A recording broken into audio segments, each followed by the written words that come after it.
Une partie de ce qui s'est passé au forum de cette année était attendue, mais celui-ci comportait également des surprises. Le président russe a insisté en personne à une séance plénière, ce qui constituait la première apparition publique de Vladimir Poutine à un événement de cette ampleur depuis le début de la pandémie. Mais celle-ci était prévue. Le nombre de participants était inférieur à celui des années précédentes, ce qui était également prévu, mais il était tout de même bien plus élevé que ce que beaucoup attendaient. Ce qui n'était pas prévu, c'est la participation virtuelle du chancelier autrichien Sebastian Kurz et de l'émir du Qatar, Sheikh Tamim Al Thani.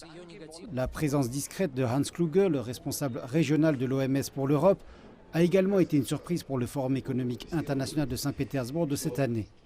Quoi qu'il en soit, tous les participants ont déclaré être heureux de se retrouver là.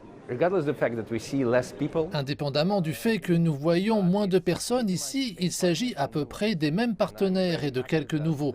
Et je suis très heureux qu'enfin, après 2 ans d'intermède, nous nous retrouvions ici ce soir. Je dirais que cela rend les gens plus optimistes. Chacun convient également que le monde s'achemine vers un changement important suscité par la pandémie de Covid-19. L'émergence rapide des nouvelles technologies numériques, des énergies vertes et des industries de faible émission ou à émissions compensées constitue un changement de paradigme inévitable et survenant à grands pas dans notre vie quotidienne. Et bien sûr, avant tout cela, il reste à vaincre la pandémie toujours en cours. Le 24e Forum économique international de Saint-Pétersbourg s'est terminé.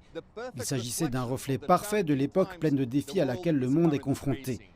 Il n'a sans doute pas marqué la fin de la pandémie, mais a certainement représenté une promesse de temps meilleur à venir.